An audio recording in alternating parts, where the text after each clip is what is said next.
How much do you want?" Ethan's voice cut through the penthouse silence like a blade dipped in ice. His eyes, those steel-gray eyes that had once looked at Maya with something she'd mistaken for love, now held nothing but contempt. Maya stood frozen near the floor-to-ceiling windows, the city lights blurring behind her as the words registered. Her hand instinctively moved to her still flat stomach, protective, defensive. She'd rehearsed this conversation 100 times in her head during the past week, ever since the test came back positive. In none of those imagined scenarios had she prepared for this. "I'm not asking you for anything," she said, her voice steadier than she felt. "I came here to tell you because you have a right to know." Ethan laughed, a harsh sound that made her flinch. He moved away from his desk, his tailored suit catching the ambient light, making him look like some untouchable figure from a different world, which she supposed he was, had always been right to know, he repeated, his tone mocking. "That's rich. Tell me, Maya, how long did it take you to plan this? 3 months of playing the sweet, genuine girlfriend? Was that the timeline you calculated would be believable?" Each word landed like a physical blow. Maya felt something crack inside her chest, something that had been fragile to begin with. She'd known their worlds were different, him with his wealth and power, her with her 2 jobs and night classes. But she'd thought what they shared transcended all that. She'd thought he saw her. "You think I planned this?" Her voice rose despite her efforts to control it. "You think I trapped you?"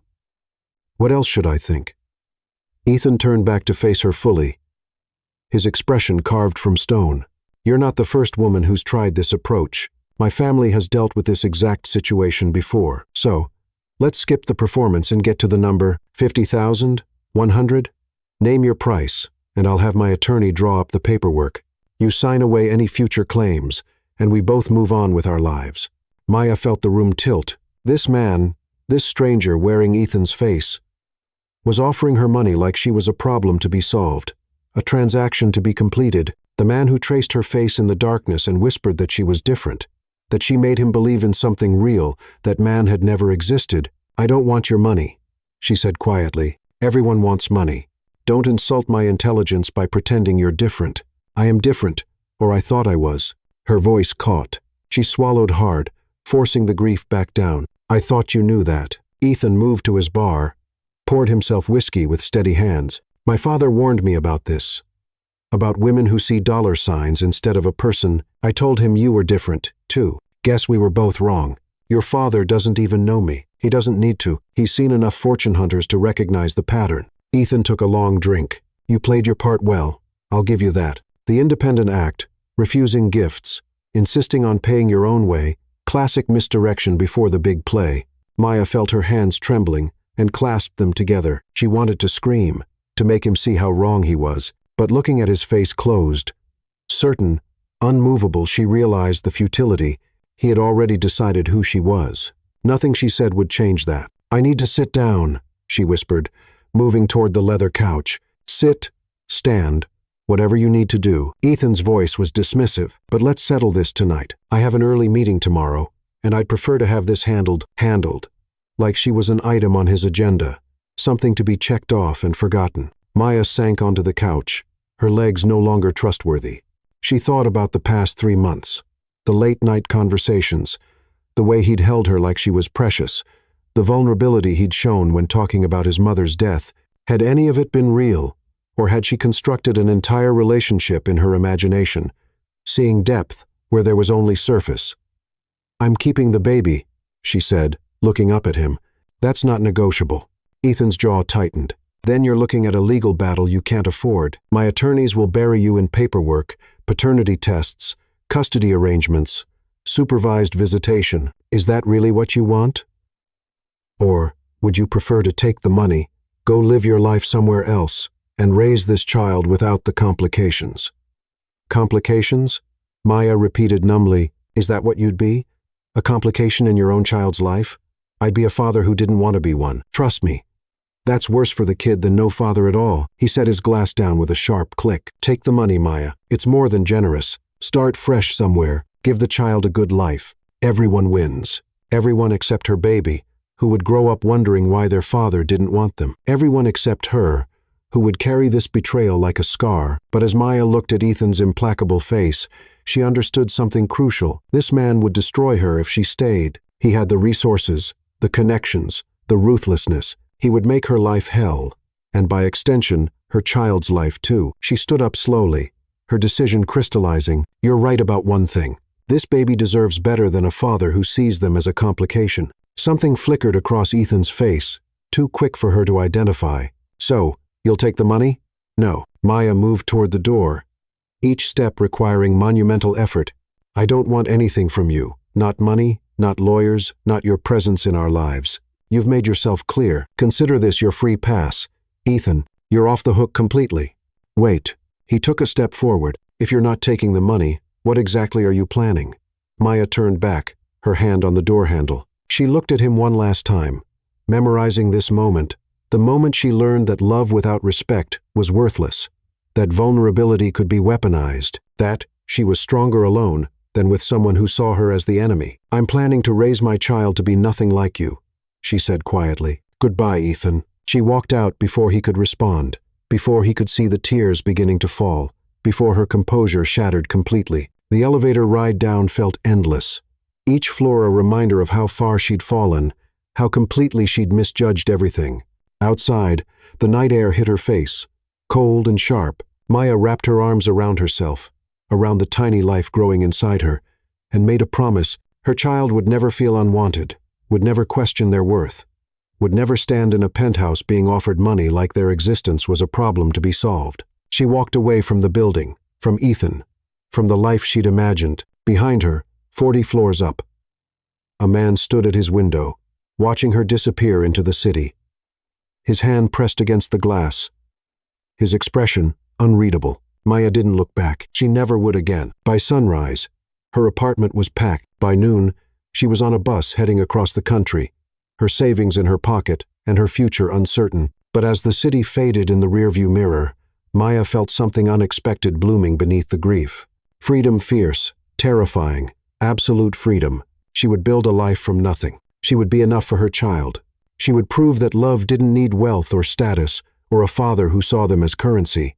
The bus rolled on through the dawn, carrying Maya toward a future Ethan would never see. Chapter 2. Parallel Lives. Maya's hands ached as she scrubbed the diner counter, the third shift wearing on her like sandpaper against exhausted bones. The clock above the kitchen read 3:00 inches the morning. In 4 hours, she'd clock out, walk 15 minutes to the daycare where she worked mornings, then somehow stay awake through afternoon classes.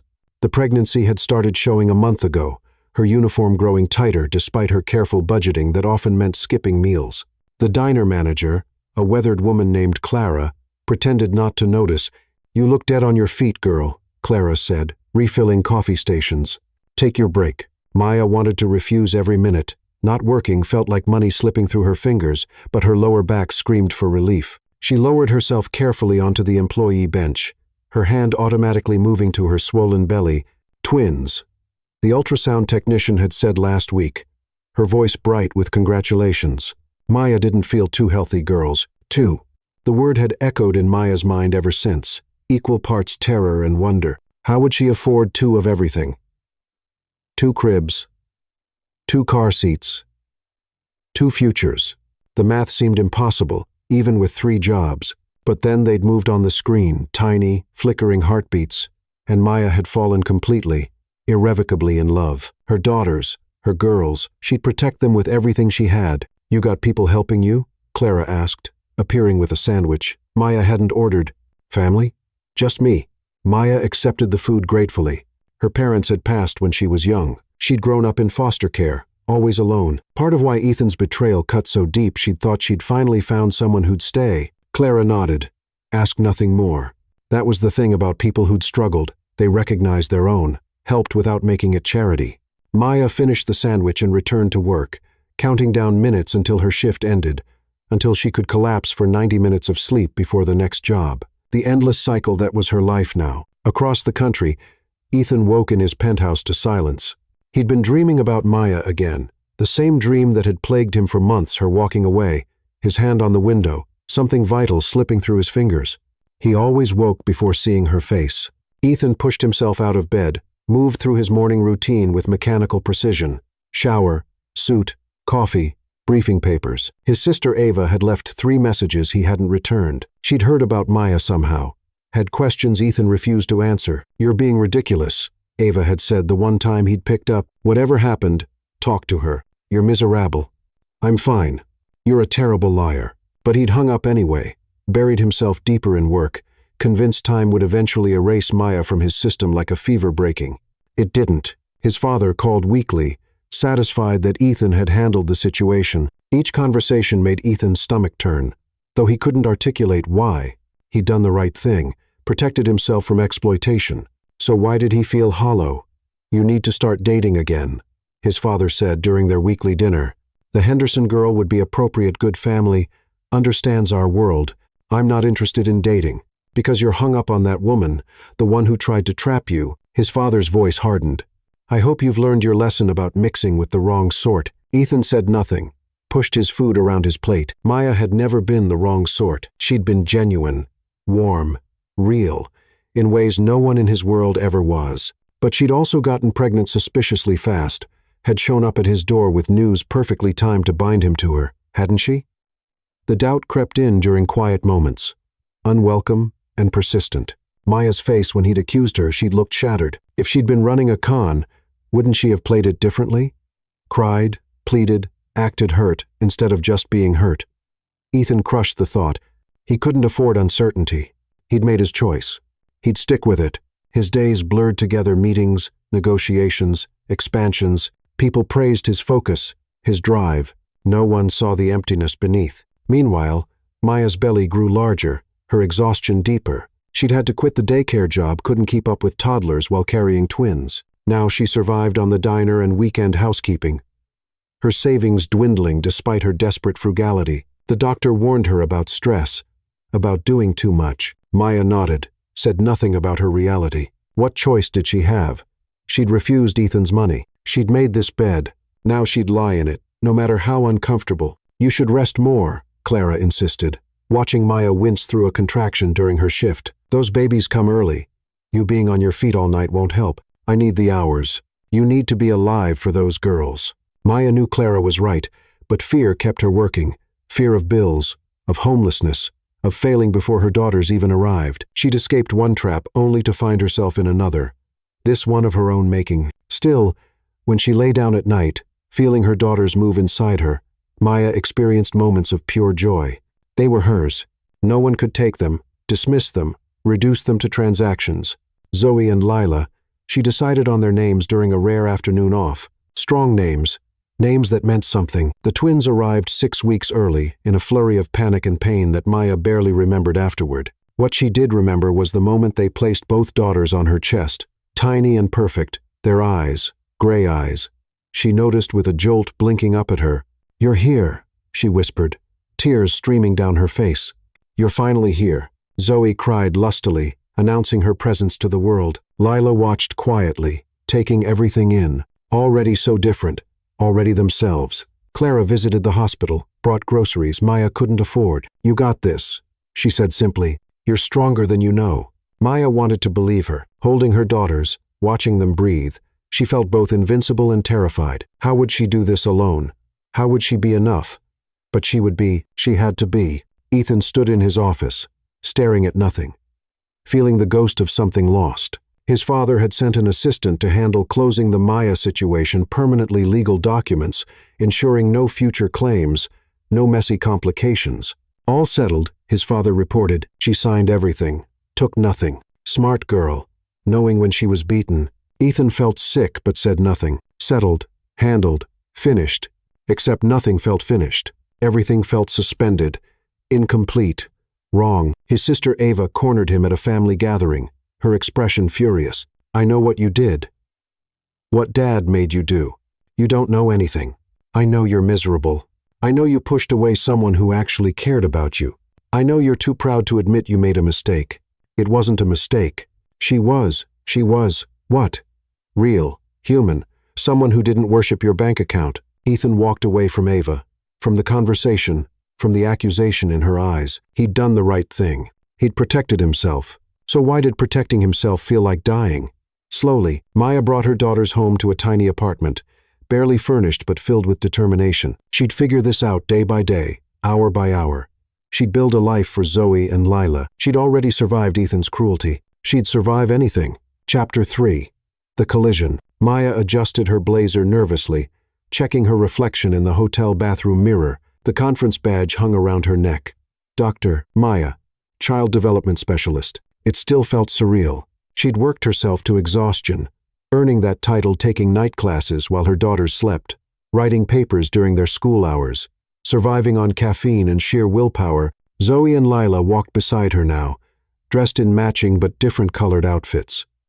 Zoe in deep purple, Lila in forest green. Their choice, their way of being identical but separate. "Mom, can we see the science exhibits?" Zoe asked, bouncing slightly. Her energy was boundless, inherited from somewhere Maya couldn't name without thinking about him. "After my presentation," Maya promised, "then we'll explore everything." Lila squeezed her hand, quiet support the way she always offered comfort. Her daughters were so different, yet so unified in protecting their mother. They sensed when she was stressed, tired, scared.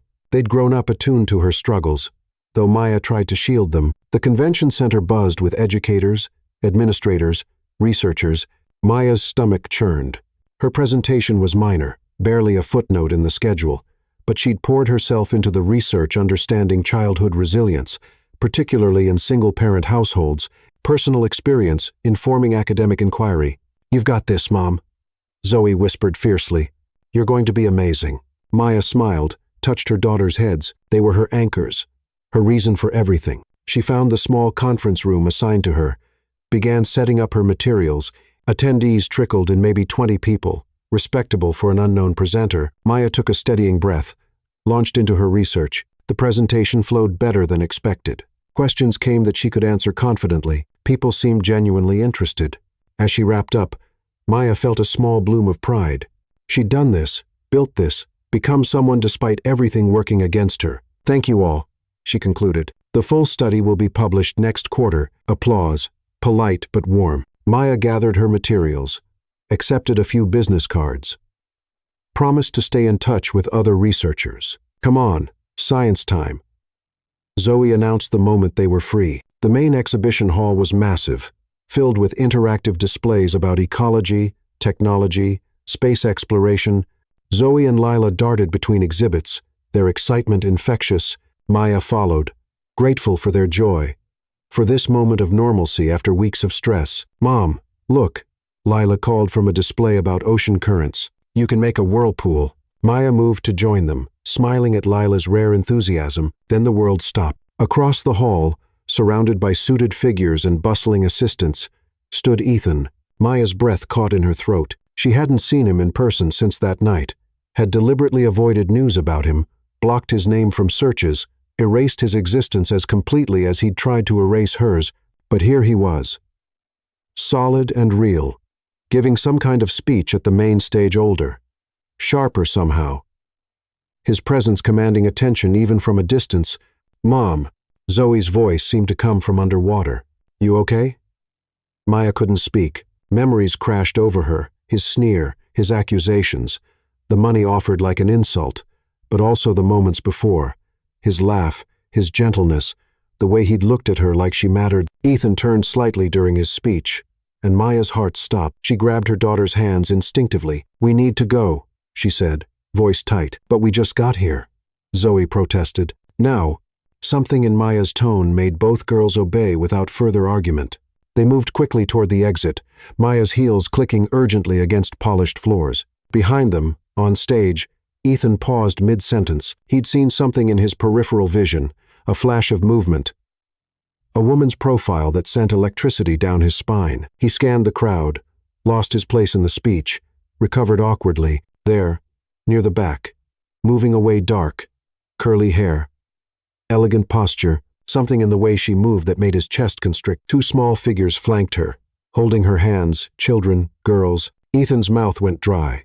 The words he'd been saying evaporated. Someone coughed in the audience, waiting for him to continue. He forced himself to focus, finished the speech on autopilot, barely registered the applause. The moment he stepped off stage, he moved toward where he'd seen the woman go, disappeared into the crowd like smoke. "Everything all right?"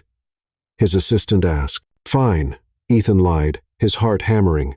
I need 5 minutes. He walked the exhibition hall, searching, knowing it was impossible but unable to stop. A woman with 2 daughters, nothing more. Coincidence, his mind playing tricks, except those children had been the right height, the right age. A conference organizer grabbed his attention, pulling him toward another obligation. Ethan went mechanically, but part of him remained suspended, searching. Outside, Maya bundled her daughters into a taxi, her hands shaking so badly she could barely give the address. "Mom, what's wrong?" Lila asked, her perceptive eyes seeing everything. "Nothing, baby, just tired." "Long day?" Zoe and Lila exchanged glances, the twin communication Maya couldn't penetrate. They knew she was lying, but didn't push. In the taxi, Maya leaned her head back, closed her eyes. Seeing Ethan had ripped open wounds she'd thought healed. Worse, he'd been so close to Zoe and Lila. What if he'd seen them? What if he'd recognized something in their faces? The girls looked like her, mostly her warm brown skin, her curly hair, her full mouth, but their eyes, those steel gray eyes, were pure Ethan. Anyone who knew him might notice. "We're not coming back tomorrow, are we?" Zoe asked quietly. "No, sweetheart, we're going home. But your conference, it's fine. We'll go home." Maya couldn't risk another encounter. Couldn't risk Ethan seeing Zoe and Lila, doing the calculations, coming to the obvious conclusion they'd built a life without him. He'd made his choice that night in the penthouse. This was her protecting that choice, protecting her daughters from rejection. Back at the hotel, Ethan stood at his window, staring out at the city, unable to shake the feeling that something momentous had just slipped through his fingers. His phone rang, Ava checking in. He didn't answer. The woman in the crowd haunted him. Those children haunted him. The way she'd moved, urgent, almost afraid, made his instincts scream that he was missing something crucial. But what? A ghost from his past? A coincidence? Or something his subconscious recognized that his conscious mind refused to acknowledge? Ethan poured himself a drink, tried to focus on paperwork, failed completely. Chapter 4. The Investigation. Ethan couldn't sleep. The image of the woman haunted him, the line of her shoulders, the protective way she'd grabbed those children, the urgency in her departure. Something primal in his brain kept circling back, insisting he'd seen something important. At dawn, he called his assistant. "I need you to get me the complete attendee list from yesterday's conference. Everyone who registered, especially presenters." "That's a long list, sir. Can you narrow it down?" "Child development specialists, women, anyone presenting research." He paused. "Anyone named Maya." His assistant didn't question the request. By afternoon, the file arrived. Ethan scrolled through names, faces from badge photos. Nothing, nothing, nothing. Then, Dr. Maya, child development specialist. His hands froze on the keyboard. The photo was small but unmistakable. Maya, older, more polished, wearing professional attire and a confident expression. But definitely her. Ethan's heart hammered against his ribs. He clicked through to her presentation abstract. Research on resilience in children raised by single mothers. The irony felt like a slap. Single mother. Children. 2 of them. His mind did the calculation he'd been avoiding. Maya had been pregnant when she left. That was definite. The timeline meant those children would be around. Ethan stood abruptly, pacing his office. No, he'd offered her money.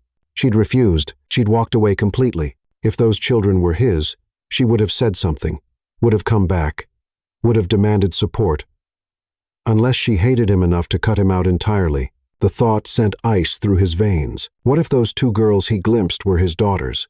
What if Maya had spent years raising his children alone, refusing to contact him out of sheer pride or pain or justified rage? "Get me everything," Ethan told his assistant. "Everything about Dr. Maya.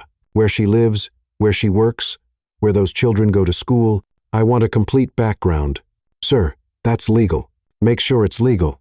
The file arrived 2 days later. Ethan read it 3 times, each pass making his chest tighter. Maya lived modestly, worked at a community center, taught part-time. The twins, Zoe and Lila, no father listed on any records, attended public school honor students, both of them involved in different activities.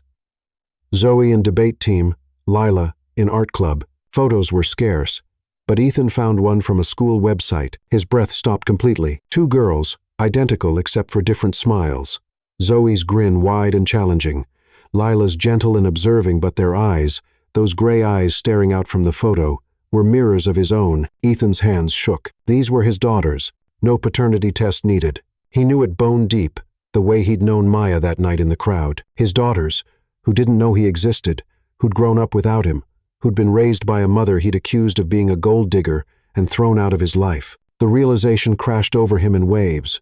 Rage, grief, loss, more rage. How dare she keep this from him? How dare she steal years of his children's lives? He had rights. He had. He'd called her a liar, offered her money like she was trash, told her to disappear. Ethan sank into his chair, his head in his hands. What had he done? But the anger remained, burning beneath the guilt. She should have told him, should have proved him wrong, should have fought for their daughters instead of vanishing. I want Maya's schedule, he told his assistant. I need to know where she'll be and when. Sir, this is starting to feel, just do it. Maya felt it before she knew what it was, that prickle of awareness, the sense of being watched. She developed instincts during her hardest years, ways of sensing danger. Something was coming. She felt it in her bones. She picked Zoe and Lila up from school with extra vigilance, checking the street for unfamiliar cars. Nothing obvious, but the feeling persisted. Mom, you're being weird, Zoe observed. What's wrong? Nothing, baby. You always say that when something's wrong, Lila added quietly. Maya hated that her daughters had learned to read her anxiety. She tried so hard to shield them, to give them stability, but children noticed everything. That night, she triple-checked the locks. Closed curtains she normally left open. Zoe and Lila did homework at the kitchen table, while Maya made dinner with shaking hands. Did you see someone from before? Lila asked suddenly. At the conference? Maya's knife stilled against the cutting board. Why would you ask that? Because you've been different since we came back scared. Tu perceptive. Her quiet daughter saw everything. I'm not scared, Maya lied, just tired. But when she tucked them into bed, she held both girls longer than usual, breathing in their shampoo smell, memorizing their warmth. We love you, Mom, Zoe said. Whatever's wrong, we've got your back. Tears burned Maya's eyes. I love you both more than anything in this world. We know, Lila whispered. We've always known. After they slept, Maya sat in the dark living room, her phone in her hand. She should run, pack up, move again, disappear before Ethan found them. She'd done it once. She could do it again. But Zoe and Lila had friends here, stability, a home. Running would traumatize them, make them feel unsafe. And for what? Ethan had made his feelings clear. He wouldn't want daughters he'd never acknowledged, except that look in the crowd, brief but unmistakable, had held recognition. What if he'd seen them? What if he was already searching? Maya's phone buzzed a number she didn't know. She stared at it, paralyzed, then let it go to voicemail. The message was brief. Maya, we need to talk. I know about Zoe and Lila. Meet me tomorrow at the coffee shop on Maple Street. Noon. Come alone. Ethan's voice, unmistakable. Maya's hands went numb. He knew. He'd found them. The walls she'd built for years crumbled in seconds. She wanted to scream, to cry, to rage at the universe for this cruelty. But she sat frozen, listening to the message repeat, knowing that tomorrow everything would change. In his penthouse, Ethan stared at his phone, waiting for a response that didn't come. He'd given her an out, a public place, neutral ground, a conversation instead of a confrontation, but the silence felt ominous. Ava appeared in his doorway unannounced, reading his expression instantly. You found hair. She had my children has, present tense. My daughters I've never met. Oh, Ethan. Ava moved closer. What are you going to do? Get what's mine. The words came out harsh, possessive. She kept my daughters from me. That's not happening anymore. Maybe she had reasons. What reasons justify stealing my children? Ava looked at him sadly. What reasons justified calling her a liar and throwing her out? Ethan turned away, unable to meet his sister's eyes. This is different, is it? But Ethan's mind was already moving forward.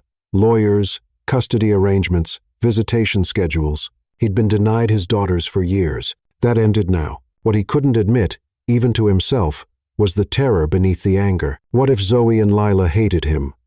What if they'd been raised to see him as the villain? What if he'd lost them before even knowing they existed? In the morning, Maya would have to face him, have to explain, defend, protect. But tonight, she held vigil in the darkness, preparing for a war she'd hoped never to fight. Chapter 5. Warfare. Maya arrived at the coffee shop 15 minutes early, choosing a table with clear sight lines to both exits. Old habits from harder times, always know your escape routes. She'd left Zoe and Lila with Clara, who'd asked no questions, just pulled the girls into a hug and promised movies and snacks. Maya's hands had trembled, kissing them goodbye, wondering what version of their lives they'd return to. Ethan walked in exactly at noon, his presence drawing attention despite his casual clothes. He spotted Maya immediately. His expression unreadable. He sat down across from her without preamble. "They're mine." Not a question. Maya met his eyes steadily. "Yes. For how long have you known?" "Since the night I told you I was pregnant. When you offered me money and told me to disappear." Her voice remained calm despite the acid in her words. Ethan's jaw tightened. "You should have insisted. Proved it to me. I shouldn't have had to prove I wasn't lying. You should have believed me. People lie about this all the time." "I didn't." Maya leaned forward. "I came to you with truth. You gave me contempt, so I left, taking my children. They're not your children, Maya. They're mine. I carried them. I birthed them alone. I fed them, clothed them, raised them for years while you lived your life pretending we didn't exist. Because you made that choice. You could have." "Could have what?" Maya's voice rose slightly, before she caught herself. "Come back begging? Let you treat us like a problem to be managed? Let my daughters grow up knowing their father saw them as a trap?" Ethan flinched. That's exactly what happened." Maya's hands were steady now, her resolve hardening. "You made yourself clear, so I did what you suggested. I disappeared. I raised my daughters without complications." "Our daughters?" "No. Mine." Maya stood. "You wanted me gone. I'm gone. Leave us alone." "I can't do that." Ethan stood too, his voice dropping. "They're my blood. I have rights. You have nothing. You signed away your rights when you called me a gold digger and showed me the door. There was no legal document. I don't care about legal documents." Maya grabbed her purse. "You're not ready to be their father. You're angry, possessive, treating them like property. That's not love. That's ownership. You don't get to decide what I feel. I get to decide what they're exposed to, and I won't let you hurt them the way you hurt me." Maya walked toward the door. Ethan followed, his frustration palpable. "This isn't over," he said. "Yes, it is. I'll take you to court. I'll get custody rights. Maya turned back, her expression fierce. "You'll what? Traumatize two little girls who don't know you exist? Force yourself into their lives because your ego is bruised? They're children, Ethan, not pawns in whatever game you're playing with yourself. I'm their father. Biology doesn't make you a father. Being there does. And you haven't been." The words landed like physical blows. Ethan stood frozen as Maya walked out, disappeared into the street, left him standing in the coffee shop feeling gutted. His phone was in his hand before he'd thought it through. Calling his attorney, "I need you to file for paternity testing and custody rights immediately." "Sir, maybe we should discuss now." The legal papers arrived at Maya's apartment 3 days later, delivered by a courier she'd watched approach with dread. Petition for paternity testing. Motion for custody arrangement. Demand for access. Maya read each page with growing cold fury. He was doing this, actually doing this. She called the only attorney she could afford, a tired woman who handled cases like Maya's on sliding scales. "This is aggressive," the attorney said, scanning the documents. "He's requesting joint custody immediately following paternity confirmation. He doesn't even know them. The court will see biology as relevant, especially if he can prove." "Prove what? That I kept them from him?" Maya's voice broke slightly. "He didn't want them. He told me to disappear. Can you prove that?" Maya had no recordings, no witnesses, no evidence, except her word against his. And Ethan had resources she couldn't match: attorneys, connections, credibility. Money bought her. "We'll need to prepare for the paternity test," her attorney continued. "It's court-ordered, so refusal isn't an option. After that, we fight the custody arrangement. How do I explain this to Zoe and Lila?" The attorney looked at Maya with sympathy, very carefully. That night, Maya sat her daughters down in their small living room. They sensed the gravity immediately, flanking her on the couch. "I need to tell you something about your father," Maya began, her voice steady despite her shaking hands. Zoe and Lila went very still. They'd asked about their father occasionally over the years, accepting Maya's vague explanations that he wasn't part of their lives, that it was complicated. "His name is Ethan. I knew him before you were born. When I told him I was pregnant, He didn't believe the babies were his. He asked me to leave. So I did. He didn't want us. Zoe's voice was small, unlike her. Maya's heart cracked. He didn't know you. Didn't know who you'd become. I think he was scared and made a bad choice. Why are you telling us now? Lila asked quietly, her perceptive eyes seeing the truth Maya was dancing around. Because he found us. And he wants to meet you. Silence. Then Zoe. No, sweetheart. He threw us away. Why should we meet him now? Maya had no good answer. Lila said nothing, processing internally the way she always did. There's going to be a test, Maya explained, to prove he's your biological father. Then the court will decide if he gets to spend time with you. What if we don't want to? Zoe's face was fierce, protective of her mother. I'll fight for what you want, but the law might not care. That night, Maya heard Zoe crying in the room she shared with Lila. Heard Lila's quiet comforting. The sound destroyed her. This was what Ethan's return had brought: pain for her daughters, uncertainty in their stable world, questions about their worth and whether their father had ever wanted them. The paternity test happened at a sterile clinic, all of them awkward and angry. Ethan arrived separately, stared at Zoe and Lila like they were puzzles to solve. The girls stared back with Maya's proud silence, giving him nothing. Results came back within days. 99.9% probability of paternity. Ethan was legally confirmed as their father. The custody hearing was set. Maya's attorney prepared her for battle character witnesses, evidence of stable home life, documentation of every sacrifice she'd made. Ethan's attorneys were sharks, filing motion after motion, requesting psychological evaluations, questioning Maya's fitness as a parent. He's trying to break you, Maya's attorney said. Make you too exhausted to fight. But Maya had survived worse than legal warfare. She'd survived poverty, loneliness, childbirth without support. Ethan's money couldn't touch her core. Still, the fear remained. What if the court sided with him? What if biology trumped everything else? What if she lost Zoe and Lila to a man who saw them as possessions? At night, Maya held her daughters close, promised them everything would be fine, believed it less each time. The judge's decision came down like a gavel. Supervised visitation rights for Ethan, pending evaluation 2 hours per week in a neutral location with a court-appointed supervisor present. Maya wanted to scream. Ethan looked vindicated. But Zoe and Lila looked terrified. And that was all that mattered. We'll get through this, Maya whispered to them outside the courthouse. Together, like always, Ethan watched them walk away, his victory feeling hollow. He'd won legal rights to his daughters, so why did he feel like he'd lost something crucial? Behind him, Ava appeared, shaking her head. You're doing this all wrong. I'm doing what I have to do. You're forcing yourself on children who don't want you. That's not fatherhood. That's tyranny. Ethan turned away from his sister, from the truth in her words, from the growing certainty that he'd set something terrible in motion that he didn't know how to stop. Chapter 6. Unwanted proximity. The visitation center smelled like industrial cleaner and stale coffee. Maya sat in the waiting area with Zoe and Lila, their small hands gripping hers with varying degrees of tension. Zoe's jaw was set in stubborn defiance. Lila stared at her shoes, withdrawn in the way she became when overwhelmed. Remember what we talked about, Maya said softly. You don't have to talk if you don't want to. You don't have to hug him or touch him.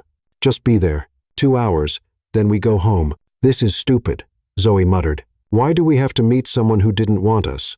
Maya had no answer. That wouldn't sound like she was defending Ethan, which she refused to do. The truth was messy and painful, and entirely inappropriate for children. The supervisor, a middle-aged woman with kind eyes and a clipboard, appeared in the doorway. We're ready. Maya squeezed both daughters' hands. I'll be right here the whole time. You're not alone.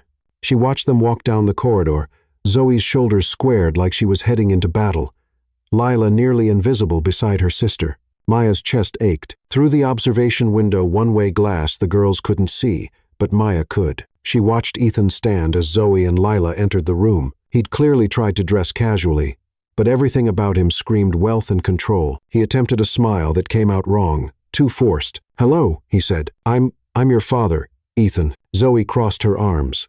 We know who you are. Lila said nothing, studying him with those unnerving gray eyes that mirrored his own. Ethan looked to the supervisor for help. She offered none, just gestured to the chairs and tables set up for their visit. I brought some things, Ethan said, pulling out wrapped boxes. I wasn't sure what you liked, so we don't want your presents. Zoe interrupted. Mom says we have to be here. So we're here, but we don't want anything from you. Ethan's hands stilled on the boxes. Maya saw something cross his face, pain, maybe, or wounded pride. I understand you're angry. We're not angry. We don't care enough to be angry. Zoe's voice was cold, adult, devastating. Lila finally spoke, her voice quiet but clear. Why are you doing this? Ethan looked at her, seemed startled by the directness. Because you're my daughters.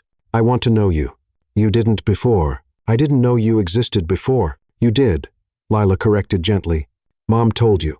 You didn't believe her. That's different from not knowing. Maya's breath caught, her gentle daughter, speaking truth like a knife. Ethan had no response. The silence stretched, uncomfortable and thick. Can we do something?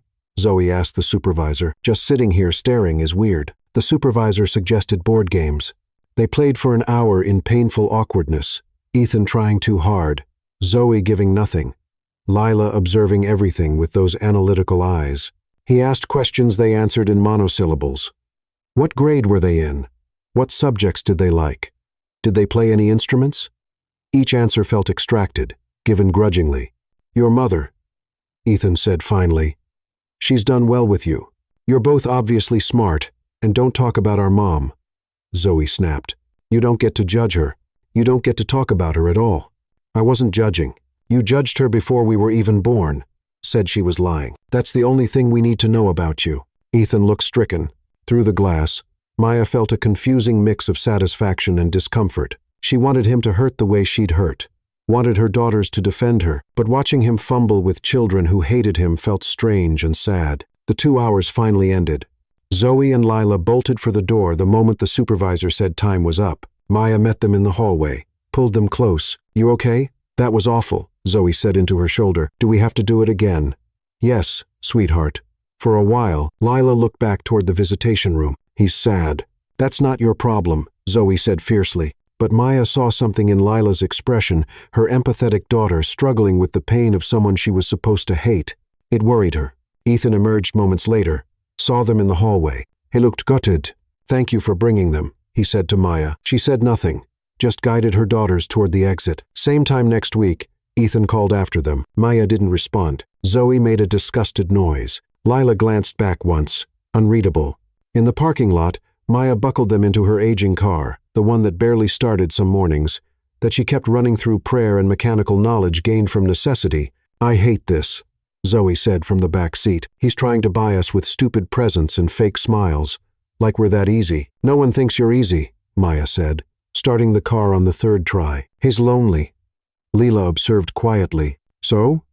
That's his fault. He made himself lonely. Maya caught Lila's eyes in the rearview mirror. Her quieter daughter was processing something the rest of them weren't. It made Maya nervous. That evening, Ethan's sister, Ava, showed up at Maya's apartment, unannounced. Maya opened the door to find a woman who looked like Ethan but softer, her expression apologetic.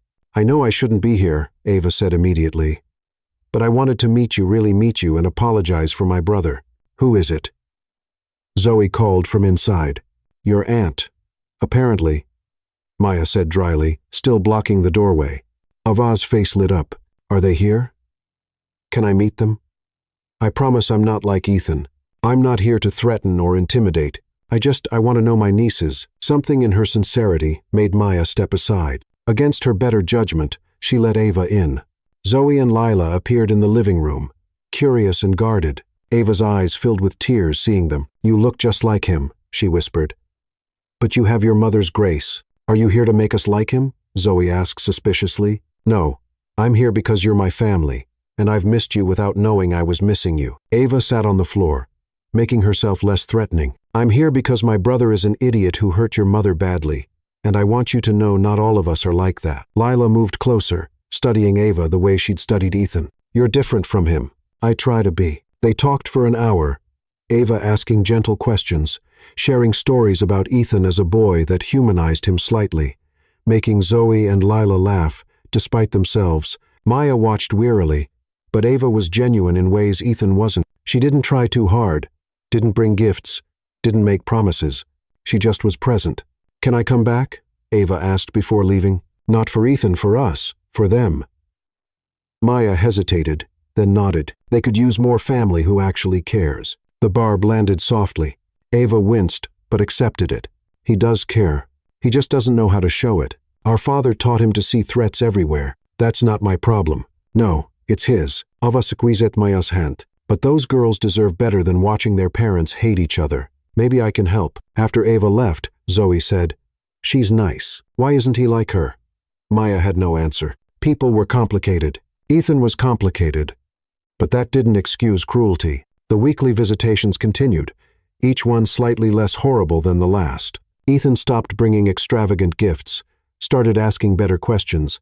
Zoe remained hostile but less viciously so. Lila began answering with more than one word: progress, maybe, or just resignation. Ethan learned their favorite colors, their different personalities, their talents. Zoe's fierce intelligence and protective nature. Lila's quiet observation and artistic soul. He saw Maya in them and something of himself.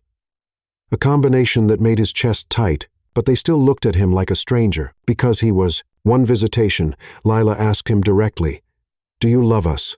Ethan froze, the question impossible and necessary. "I want to. I'm trying to." That's not the same thing. No, it wasn't. And Lila's gentle honesty made him realize how much work he had ahead. After that session, Ethan approached Maya in the parking lot. "Can we talk? Really talk? We have nothing to say." "I think we do." He gestured to a coffee shop across the street. 30 minutes, no lawyers, no anger, just two parents trying to figure this out. Maya wanted to refuse, but she saw exhaustion in his face that mirrored her own, and maybe, just maybe, the beginning of something like understanding. 30 minutes, she agreed. "Then I'm taking my daughters home." They sat across from each other, coffee between them, years of pain and resentment filling the silence. "I'm sorry," Ethan said finally, "for what I said that night, for not believing you, for everything that came after." Maya stirred her coffee mechanically. "Your sorry doesn't change anything. I know, but I need you to hear it anyway." "Why? So you feel better? So your guilt is lessened?" "No. Because I understand what I did." Ethan leaned forward. "My father raised me to see manipulation everywhere, to trust no one who got close. When you told me you were pregnant, all I could hear was his voice warning me about traps and schemes. I was cruel because I was terrified. Your fear doesn't excuse cruelty. No, it doesn't, but maybe it explains it." Ethan's voice dropped. "I've missed everything. Maya, their first words, first steps, first days of school. I can't get that back. But I want to know them now. Really know them. They don't trust you. I don't deserve their trust. But I'll earn it, however long it takes." Maya studied his face, searching for lies and finding only tired truth. He looked older, worn down by the weight of his mistakes. "They're not possessions," she said. "You can't just claim them because biology says you should. They're people with feelings and memories and scars. I'm learning that. Are you? Because forcing yourself into their lives through court orders doesn't feel like learning. It feels like control." Ethan flinched. "You're right. I handled this wrong from the beginning. I was angry and hurt. And you were hurt?" Maya's voice rose. "Not like you. Not even close. But yes, finding out I had daughters I'd never known existed, that you'd built a life without me, it hurt." He held up a hand before she could interrupt. "I'm not comparing our pain. Yours is immeasurably greater. I'm just trying to be honest about what I felt." Maya wanted to stay angry, to hold her rage like armor. But looking at Ethan's face, she saw something she hadn't expected. Genuine remorse. Not enough to forgive, maybe never enough, but real. "What do you want from us?" she asked finally. "I want to be their father, not because I have rights or because a court says so, but because I want them to know I'm here, that I'm not leaving again." Words are easy. Zoe and Lila need proof. Then I'll give them proof every week, every visit, every moment they'll let me.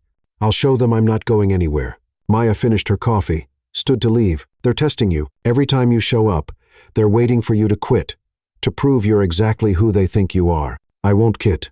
We'll see." Maya walked out, leaving Ethan with his promises and her doubt, but something had shifted. Barely perceptible. Fragile, as spider silk. Not forgiveness, not trust. Just the smallest crack in the wall between them. Maybe it was enough to start, or maybe it was just another disappointment waiting to happen. Time would tell. Chapter 7. Cracks in the armor. Ethan showed up to the 6th visitation with paint supplies instead of toys. He'd overheard Lila mention liking art, so he'd researched kid-friendly painting projects, bought good materials, hoped it would be something they could do together. Zoe eyed the supplies suspiciously. What's this? I thought we could paint, if you want, or we can do something else. Lila approached the table slowly, her fingers hovering over the brushes. These are nice. I asked someone at the art store what would be good for your skill level. She recommended these. You asked someone about us? Lila's surprise was evident. I asked lots of people about you. I'm trying to learn who you are. Zoe still looked dubious, but Lila had already opened the paints. Her artist soul unable to resist, they spent the session painting awkward at first, then easier as the creative work distracted from the forced interaction. Ethan discovered he was terrible at painting. Zoe found this hilarious, her first genuine laugh in his presence. Even Lila smiled, showing him techniques for blending colors. You're really bad at this, Zoe said, not unkindly. I'm very bad at this, Ethan agreed. What am I even painting? It looks like a sad blob, Lila observed.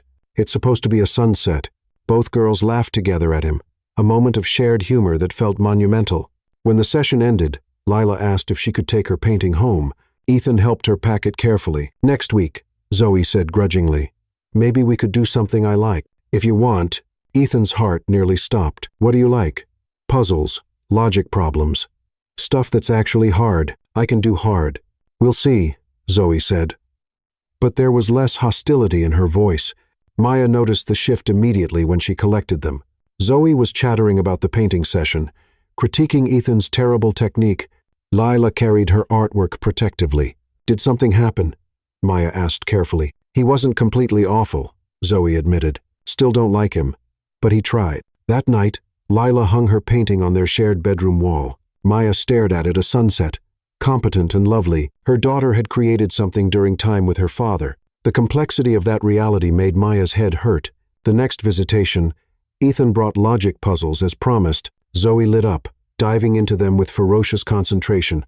Ethan struggled to keep up with her rapid mind, and she clearly enjoyed being smarter than him. You're not good at this either, Zoe said, working through a particularly complex problem. Your mother always said I was stubborn, not smart. Zoe looked up sharply. Mom talked about you? Ethan realized his mistake. I meant, she never talked about you ever. So, what did she really say? The question hung heavy. Ethan could lie, deflect, or he could offer truth. She said I was someone who couldn't see past my own damage to recognize what was real. She was right. Zoe studied him with those disconcerting eyes. Yeah, she usually is. They returned to the puzzle. But something had shifted again. Zoe seeing him as human, flawed, maybe worth another chance. Over subsequent weeks, Ethan learned their rhythms. Zoe needed intellectual challenge and respected directness. Lila needed space and appreciated gentleness. Both needed consistency more than grand gestures. He showed up every week, on time, prepared. He asked about their schoolwork, their friends, their mother, without being invasive. He listened more than he spoke, a skill that didn't come naturally but that he forced himself to develop. One day, Lila brought her sketchbook. I want to show you something.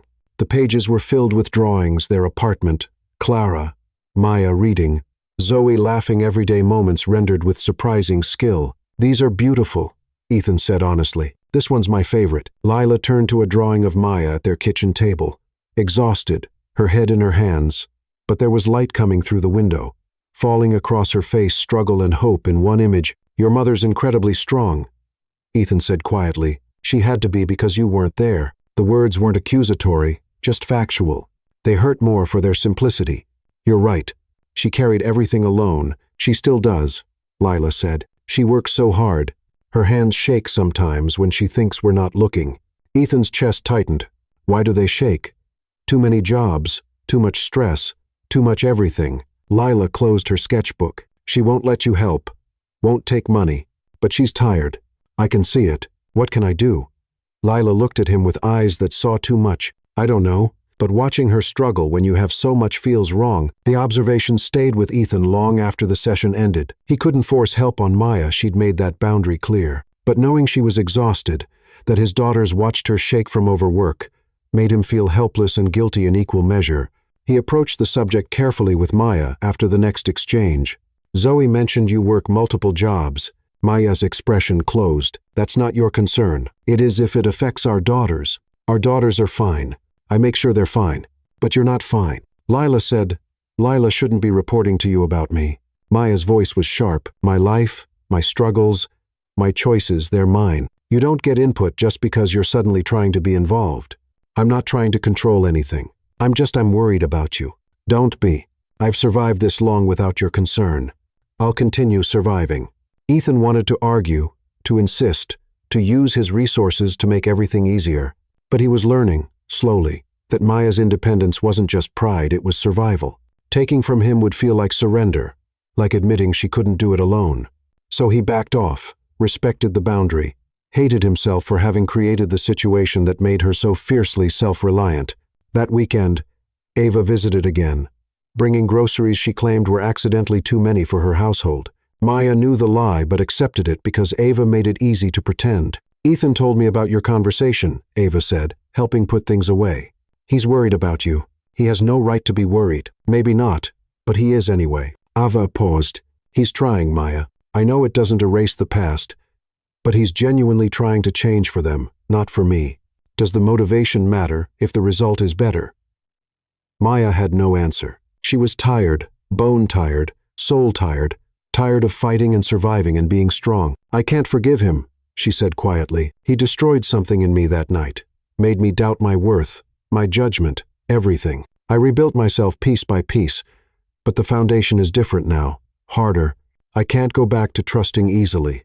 I'm not asking you to forgive him or trust him. I'm just suggesting that maybe you don't have to carry everything alone anymore. Accepting help feels like weakness. Accepting help is strength. Knowing when you need support takes more courage than suffering in silence. Maya wanted to believe that, but stubbornness and pride were all that had gotten her through the hardest times. Letting them go felt dangerous. The next visitation brought an unexpected crisis. Lila complained of dizziness during their session.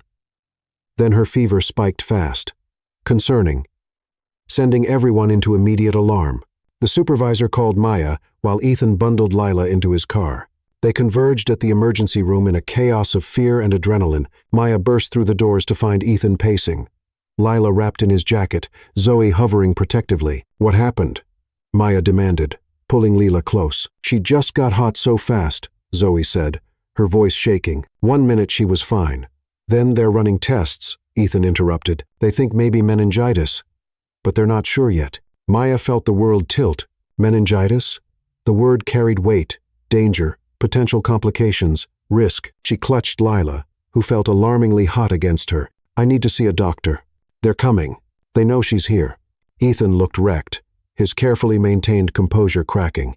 They were separated for examination. Maya went with Lila, holding her daughter's hand through the initial tests, the lumbar puncture that made Lila cry. Ethan and Zoe waited in the hallway, both of them helpless and terrified. Hours crawled past. They gave Lila fluids. Antibiotics, just in case, ran more tests. Maya refused to leave her side, stroking her daughter's curly hair, whispering reassurances neither of them believed. Ethan appeared in the doorway periodically, checking, offering support Maya couldn't accept, but appreciated anyway. Zoe eventually came in, curled up on the other side of Lila's bed, her tough exterior completely gone. She's going to be okay, Maya whispered to Zoe. She has to be okay. What if she's not? Maya had no answer. The possibility was too terrible to speak aloud. In the waiting room, Ethan made calls he didn't want to make, alerting Ava, checking on insurance coverage, ensuring everything medical was handled. He felt useless, unable to fix this problem with money or influence, or will. Ava arrived within an hour, brought coffee for everyone, sat with Ethan in the awful silence. This is your worst fear, she said quietly. Losing them before you really have them. I can't lose them, any of them. Ethan's voice broke. Even Maya, if something happened to her, she's fine. She's with Lila. She's exactly where she needs to be. But Ethan realized something sitting in that hospital waiting room. Maya was someone he still cared about, despite everything. Watching her fierce protection of their daughter, her strength in crisis, her refusal to crumble, it reminded him why he'd loved her, why he'd been terrified of loving her. The doctor finally emerged with news, not meningitis, just a severe viral infection. Lila would recover fully with rest and fluids. The relief was staggering. Maya emerged from Lila's room looking destroyed. Ethan stood automatically, wanting to comfort her, not knowing if he was allowed. She's okay, Maya said to the room. She's going to be fine. Zoe burst into tears, finally releasing the fear she'd been holding. Maya pulled her close, both of them crying, releasing terror into relief. Ethan stood apart, watching his family, and they were his family.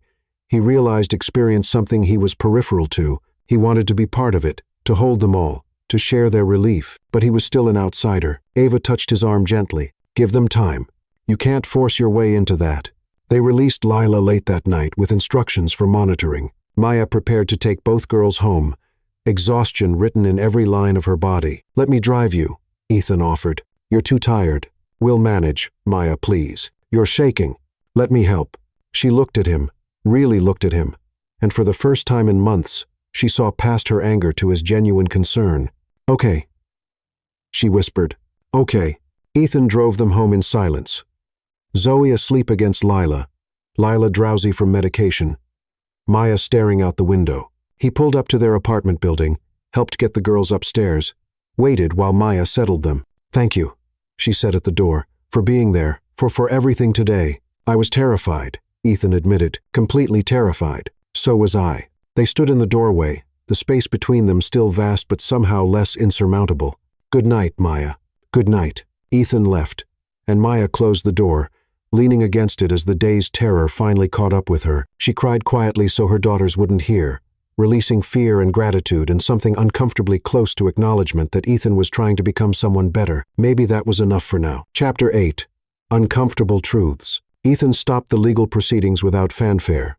No announcement, no grand gesture, just instructions to his attorneys to withdraw all custody motions. Let the supervised visitations continue informally as agreements between parents rather than court orders. Maya received the notification from her attorney with suspicion. He's dropping everything?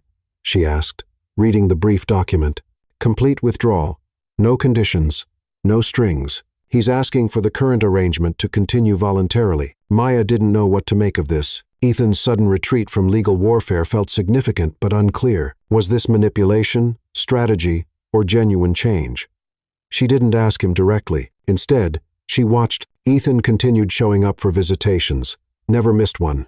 Never came unprepared. He was learning Zoe's debate style, helping her refine arguments. He was encouraging Lila's art, asking about her drawings with genuine interest. The girls were warming to him, gradually, not love, not even affection, but something like tentative acceptance. He existed in their lives now. That was progress. 3 months after the hospital incident, Ethan sent Maya a message. Can we talk? Really talk? With no agenda except honesty, they met at a neutral park, walking paths while Zoe and Lila played at a distant playground within sight. I need to tell you something, Ethan started, about why I reacted the way I did when you told me I was pregnant. Maya said nothing, just waited. My father spent my entire childhood warning me about people who would use me for money. He was paranoid, convinced everyone had ulterior motives. Ethan kept his eyes forward. When I was younger, there was a woman older than me, someone I thought cared about me. Turns out she was working with my father's competitor, getting close to steal information. It destroyed my ability to trust. That's not an excuse. I know. But it's context. Ethan finally looked at her. When you told me you were pregnant, all I heard was my father's voice saying, I told you so. All I could see was betrayal. I was cruel because I was scared of being used again. Maya absorbed this, feeling no sympathy but understanding the shape of his damage. Your trauma doesn't give you permission to traumatize others. No, it doesn't. And I'm not asking for forgiveness. I'm asking you to understand that my cruelty came from brokenness, not from anything you did wrong. They walked in silence for a while. Maya watching Zoe and Lila, Ethan watching her. Tell me about them, Ethan said quietly. About raising them. I want to know what I missed. Maya hesitated. These were her memories, her private treasures of struggle and joy. But Ethan's expression held genuine hunger to understand, and maybe sharing would help him grasp what he'd lost. Zoe came out screaming, announcing herself to the world. Lila came out quiet, just watching everything with those eyes. Maya smiled at the memory. I held them both and felt more terrified and more certain than ever in my life. Were you alone at the birth? Clara was there. The woman from the diner. She held my hand through labor, cut their cords, helped me learn to nurse them both. She's been more family than anyone blood-related ever was. Ethan's face tightened with something guilt, regret. Both. I should have been there. Yes, you should have. But you weren't. So I did it alone. Tell me more. So Maya did. She told him about sleepless nights with 2 crying infants, about working 3 jobs while they were tiny, about the terror of fevers and milestones reached without anyone to celebrate with. She told him about Zoe's first word no, predictably, and Lila's first drawing, a son, about birthdays celebrated with dollar store decorations and love. "You did everything right," Ethan said hoarsely. "Everything I should have been part of. I did what I had to do." Maya stopped walking, faced him fully, but it was hard. "Ethan, harder than you can imagine. There were nights I cried myself to sleep, wondering how I'd feed them the next day. There were moments I was so exhausted I couldn't remember my own name. There were times I resented you, so completely I could taste it. I deserve that resentment." "Yes, you do, but carrying it was poisoning me. I had to let it go, not for you, but for myself. For them." Maya gestured toward Zoe and Lila. "I couldn't raise them while drowning in bitterness. How did you let it go?" "I decided you were dead, not literally, but in my mind. The Ethan I'd loved was gone. The Ethan who hurt me wasn't worth the energy to hate. I just moved on, built a life where you didn't exist." The words landed like punches. Ethan felt their impact, understood this was the price of his cruelty, complete erasure from their lives. "And now?" he asked. "Now that I exist again? Now I have to figure out how to make space for you without destroying the balance I created." Maya sighed. "They're starting to like you, Ethan. That terrifies me." "Why?" "Because what happens when you fail them? When you get bored or frustrated or decide fatherhood is too hard? Zoe and Lila will survive.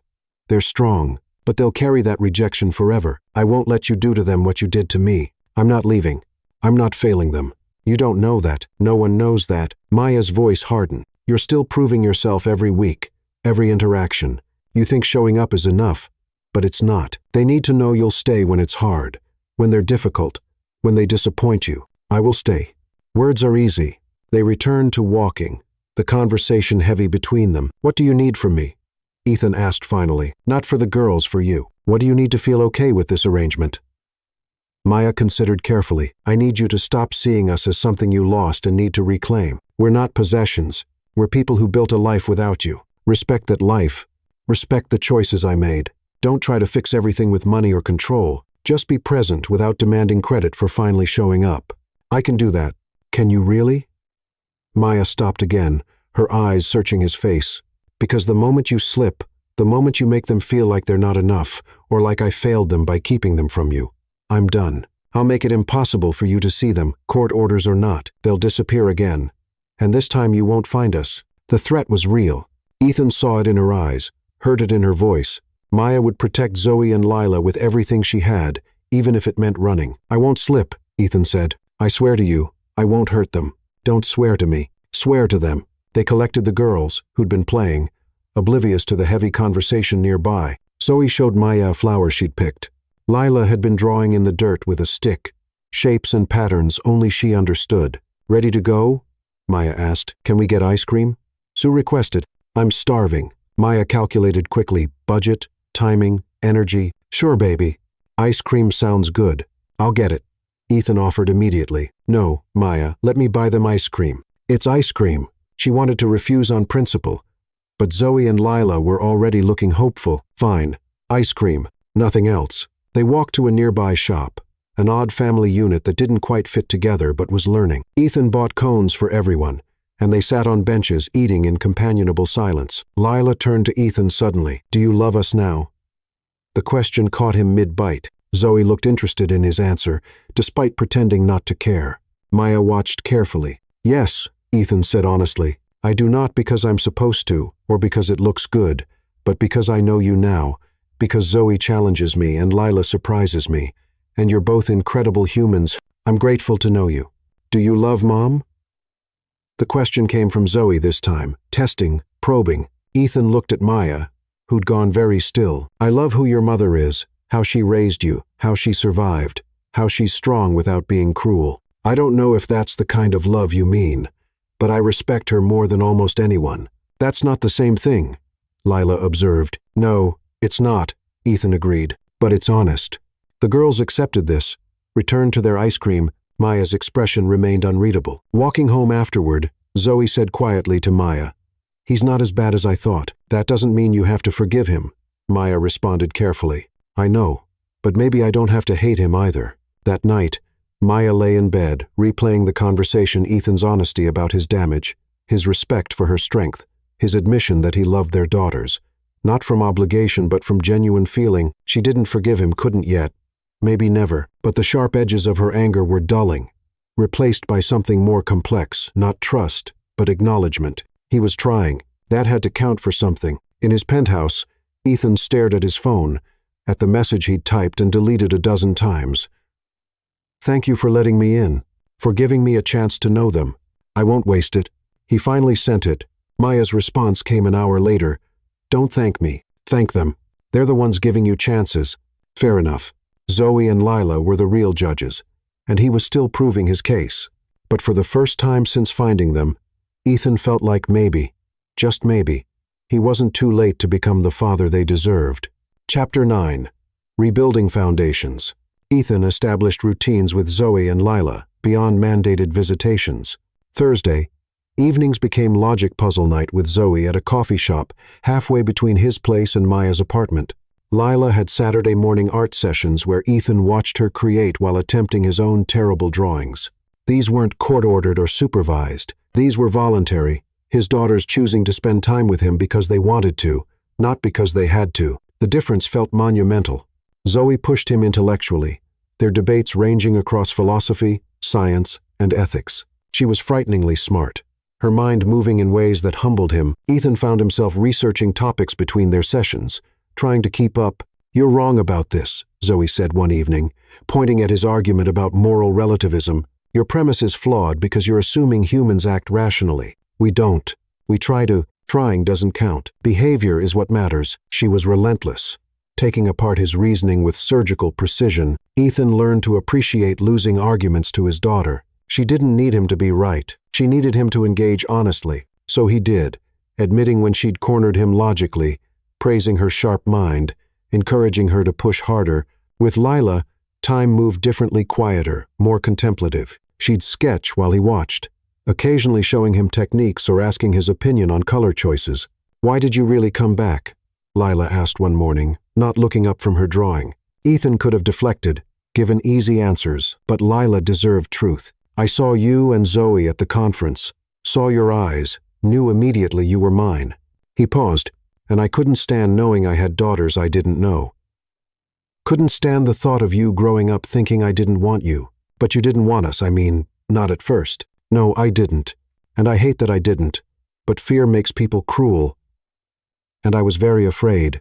Lila considered this, her pencil moving across paper. "Mom says fear is just information. It tells you something might be dangerous. But you still get to choose how you respond. Your mother is wiser than me about most things. She's wiser than most people about most things." They shared a small smile. Lila returned to drawing, and Ethan sat in comfortable silence. Grateful she'd asked. Grateful he'd answered honestly. Maya watched these evolving relationships with complex feelings, relief that Ethan was following through, proving consistent. Anxiety that Zoe and Lila were getting attached to someone who'd hurt them before. Confusion about her own softening feelings toward the man she'd spent years trying to erase. Ethan respected her boundaries carefully. He never pushed for more time than she offered. Never questioned her parenting. Never tried to buy affection with expensive gifts. The twins' birthdays approached, and he asked Maya what would be appropriate. "They don't need things," Maya said. "They need experiences, time. What if I took them somewhere they'd enjoy with you, so it's not awkward? A day trip.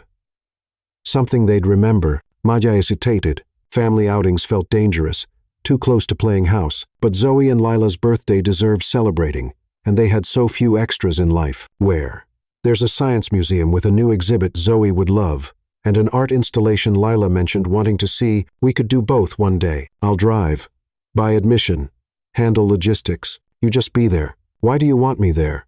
Ethan met her eyes steadily. "Because you're their mother. Because they need you more than they need me. Because doing this without you would feel wrong." Against her better judgment, Maya agreed. The day arrived cool and clear.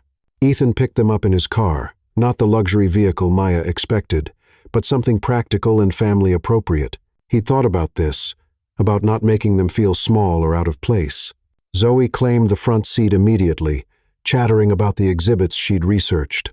Lila sat in back with Maya, her hand finding her mother's, grounding herself. The museum was everything Zoe hoped: interactive displays, complex demonstrations, questions that challenged her quick mind. She dragged Ethan through every section, explaining concepts he barely understood, her excitement infectious. Ethan watched her with transparent pride. "You're going to change the world someday, obviously," Zoe responded, not arrogant but certain. "Someone has to fix all the problems adults are making." Maya bit back a smile. Her fierce daughter, taking no prisoners. The art installation was quieter, more contemplative. Lila moved through it slowly, studying each piece with focused intensity. Ethan and Maya followed at a distance, letting her experience it at her own pace. "She has your eyes," Maya said quietly. "Yours and mine both. Somehow, the color is all you. But the way she sees things, that's mine. They're both pieces of us," Ethan responded. "Best pieces. Hopefully, they're their own people, not us at all better than us." They watched Lila stop before a massive canvas, her expression rapt. Ethan moved closer, crouched beside her. "What do you see?" "Everything," Lila whispered. "Every color and feeling and moment. It's like the whole world in one painting. Can you create something like that?" "Maybe someday, when I'm better." She looked at Ethan seriously. "Will you come to my first gallery show, when I'm grown up and good enough?" Ethan's throat tightened. "I'll be at every show, first one, last one, everything in between. Promise. Promise." They got lunch at a casual restaurant, the four of them crammed into a booth that felt simultaneously awkward and right. Zoe ordered confidently.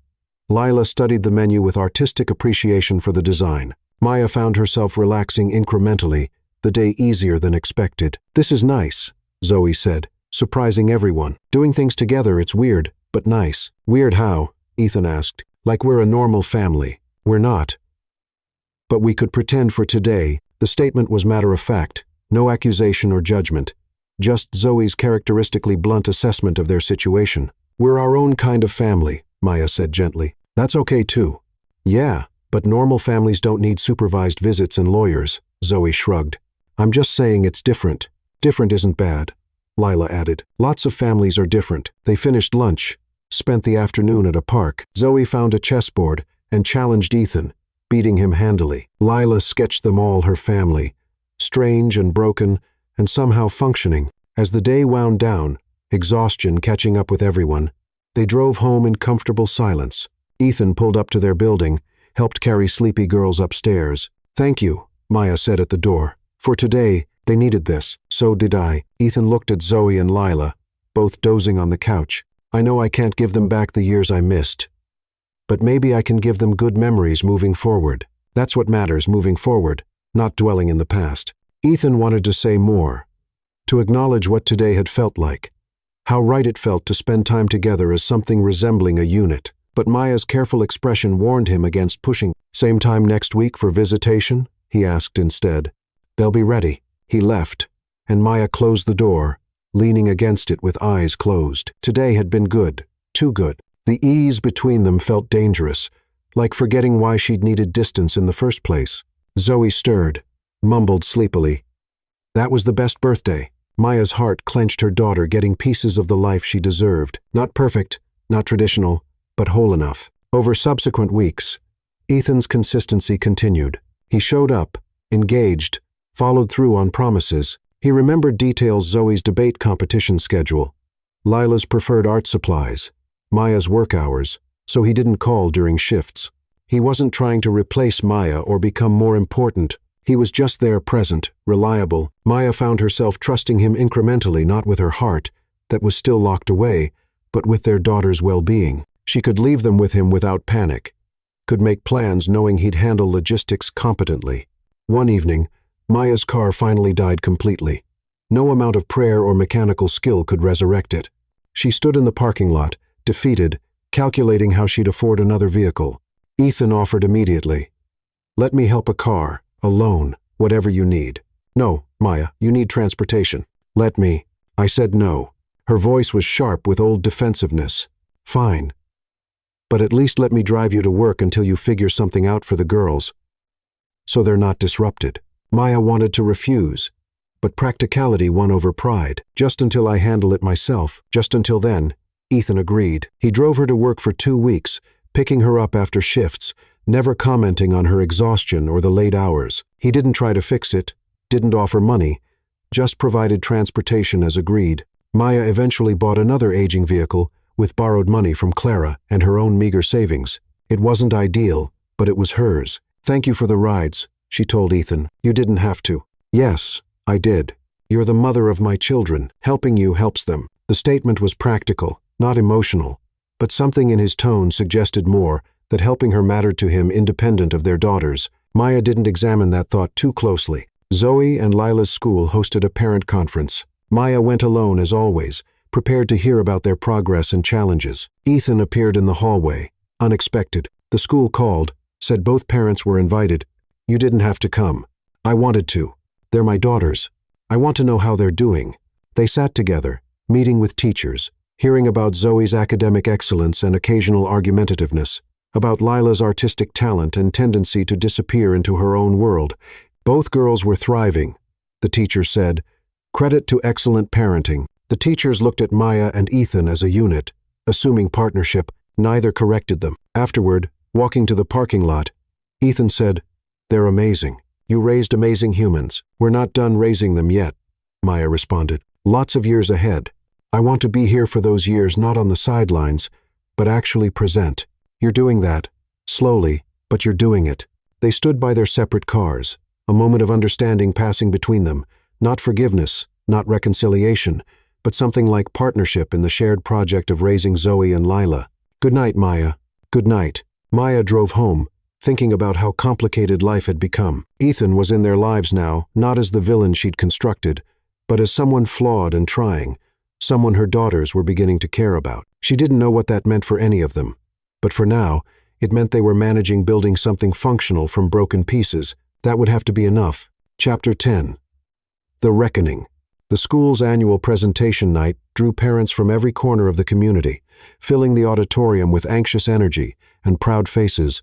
Zoe's debate team was showcasing their skills, and Lila's artwork was displayed in the lobby, both girls representing different kinds of excellence. Maya arrived early, as always, dressed in her best professional clothes that still showed their age. She found seats in the middle section, save two for Clara and Ava, who'd both insisted on attending. Ethan appeared minutes later, scanning the crowd before spotting them. He made his way over, and Maya noticed the subtle shift in people's attention, the way wealth commanded notice, even when trying to blend in. "Room for one more?" Ethan asked. Maya nodded to the empty seat beside her. They'd agreed to come together, present as unified parents, even if their relationship remained undefined and complicated. The presentations began. Zoe's team took the stage, arguing about environmental policy with practiced precision. Zoe was fierce, dismantling opposing arguments with surgical accuracy, her confidence electric. Maya watched with the pride of someone who'd raised that child from nothing, who'd encouraged every question and curiosity despite exhaustion. Ethan leaned forward, completely absorbed. When Zoe landed a particularly devastating rebuttal, he laughed quietly, earning a look from Maya. "She's something," he whispered. "She gets it from me." Maya responded, only half joking. No argument there. After the debate, they moved to the art gallery, where Lila's work hung alongside other students. Her pieces were unmistakable, emotionally complex, technically skilled beyond her years. The centerpiece was a portrait series of their family. Maya at the kitchen table, Zoe mid-argument, Ethan looking uncertain, Clara laughing, separate frames that somehow formed a cohesive whole. "She sees everything," Ethan said, studying the portraits. "Always has," Maya agreed. "It's her gift and her curse." They mingled awkwardly, Maya fielding questions from other parents about Ethan's sudden presence. She kept explanations minimal. "He's their father. Yes, he's involved now. It's complicated." Another mother, someone Maya had always found vaguely hostile, approached with a smile that didn't reach her eyes. Her daughter was in Zoe and Lila's class, a child who'd struggled with their presence in ways the adults pretended not to notice. "So nice to finally meet the father," the woman said, her tone loaded. "Must be quite the adjustment, stepping up after all this time." Maya felt Ethan stiffen beside her. She prepared to deflect, to smooth over the obvious judgment, but Ethan spoke first, his voice carrying more weight than volume. "The adjustment has been mine to make. Maya raised Zoe and Lila beautifully without me. I'm grateful they're letting me be part of their lives now. Still, single motherhood must have been difficult. So many challenges, especially." The woman's pause was deliberate, her eyes sliding over Maya's face. leaving the racism unspoken but present. Maya had dealt with this before the subtle implications that her struggle was somehow inevitable, that she'd brought hardship on herself. She'd learned to smile through it, to protect Zoe and Lila from seeing how often judgment came wrapped in concern. But Ethan's expression turned cold. The only challenge was doing it alone when she shouldn't have had to. Maya is the strongest person I know. She built a life and raised 2 incredible daughters while working multiple jobs. My absence was the difficulty, nothing else. The woman's smile faltered. Other parents had turned to listen, drawn by the tension. I just meant I know what you meant. Ethan interrupted, his voice level but unmistakable. And I'm telling you that any judgment about their circumstances should fall on me. I'm the one who failed them. Maya never failed anyone. The woman retreated quickly, muttering excuses. Maya stood frozen, processing what had just happened. You didn't have to do that, she said quietly. Yes, I did. Zoe and Lila appeared then, breathless from running through the halls. Zoe was still buzzed from her debate performance, talking rapidly about strategy and opponent weaknesses. Lila glowed quietly, pleased by the attention her artwork had received. Did you see us? Zoe demanded. We destroyed them, complete annihilation. I saw, Ethan said. His anger from moments ago completely vanished, replaced by pride. You were brilliant. Obviously, Zoe grinned. Mom says I argue like it's an Olympic sport. Your mom is right about most things, Ethan responded, catching Maya's eye briefly. They collected coats and belongings, prepared to leave. Outside, the parking lot buzzed with families loading into cars, congratulating children, making plans for celebratory dinners. Maya's car was parked in the far corner, the usual spot for those who arrived earliest. As they approached, they found another parent standing beside it, waiting. The man was someone Maya recognized vaguely from previous school events. His daughter and Zoe had some kind of academic rivalry. He looked agitated. Can I help you? Maya asked carefully. You should teach your daughter some humility, the man said without preamble. Not every debate needs to be a bloodbath. She embarrassed my daughter tonight. Maya felt Zoe tense beside her. Ethan moved slightly forward, positioning himself between the man and them. Zoe participated in a debate fairly, Maya said evenly. If your daughter felt embarrassed, perhaps she should prepare better. That's exactly the attitude I'm talking about. You raise them to think they're better than everyone. That's enough, Ethan interrupted, his voice cutting. You're speaking to their mother disrespectfully. Either apologize or leave. And who are you? The father who finally showed up. The words were designed to wound. They did, landing precisely on Ethan's exposed guilt. But instead of retreating, Ethan stepped fully into the space, his presence suddenly overwhelming. Yes, I'm the father who failed to show up. I own that. But I'm here now, and I'm telling you to back away from my family. My family, the words hung in the air, significant and unexpected. The man seemed to recognize he'd miscalculated Ethan, wasn't someone to challenge casually. His quiet authority was undeniable. He left with a muttered comment that might have been an apology. Zoe, who'd been silent and tense, exhaled shakily. That was intense. People are sometimes threatened by excellence, Maya said, rubbing Zoe's shoulder. You did nothing wrong. He called Dad the father who failed to show up. Zoe looked at Ethan, something fierce in her expression. That was mean. It was also true, Ethan said honestly. I did fail to show up, but I'm here now, and I'm not going anywhere. Lila, who'd been watching everything with her quiet intensity, spoke up. You called us your family. Ethan crouched to her eye level. You are my family, both of you. Your mother, Clara, Ava. This strange, complicated thing we're building together that's family, even though Mom doesn't love you? Lila's question was blunt, innocent, devastating. Ethan glanced at Maya, who looked away. Love isn't always required for family. Respect is, commitment is, showing up is, and I plan to keep showing up. They drove separately to dinner, a restaurant Ethan suggested but Maya approved. Their careful negotiation of decisions becoming routine, over burgers and fries, Zoe recounted her debate triumph in excessive detail. Lila showed them sketches she'd made during the evening. Clara and Ava joined them, filling the booth with warmth and laughter. To any observer, they looked like an extended family celebrating together. The reality was more complex, fractured pieces, finding ways to fit, history bleeding into present, futures uncertain. But sitting in that booth, watching Zoe's animated storytelling and Lila's quiet joy, Maya felt something shift, not forgiveness, not love, not anything easily named, Just recognition that maybe this broken thing they'd created could sustain the weight of their daughter's futures. After dinner, walking to their cars, Ethan stopped Maya with a light touch on her arm. "Thank you," he said simply. "For tonight.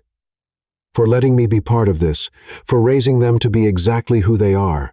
Ethan's voice dropped. "You were right about everything about me needing to prove myself. About words being easy. I know I'm still proving it, but I want you to know I see what you did, what you've always done, and it's extraordinary." Maya felt her throat tighten. "Don't make this into something it's not. I'm just acknowledging truth. You're an incredible mother. They're lucky to have you. I'm lucky you're letting me near them at all. They deserve a father," Maya said quietly, "even one who showed up late." Zoe and Lila were already in Maya's car, watching their parents talk. Lila sketched the scene, two people standing under parking lot lights. The space between them filled with unspoken complexity. "Do you think they'll get back together?" Zoe asked her twin. "I don't know, maybe. Maybe not." Lila kept drawing. "But they're figuring it out. That's what matters." Maya and Ethan parted with brief goodbyes, driving separate directions toward separate homes. But something had changed tonight. Some fundamental shift in how they existed in relation to each other. At home, Maya tucked Zoe and Lila into bed, listened to their reflections on the evening. "Dad was pretty cool tonight," Zoe admitted reluctantly. "Defending you like that." "He was decent," Maya agreed. "Do you think you'll ever forgive him?" Lila asked, her perceptive eyes searching Maya's face. Maya considered the question honestly. "I don't know. But I think I'm learning to live with what happened without letting it define everything. That might be close enough." "Close enough for what?"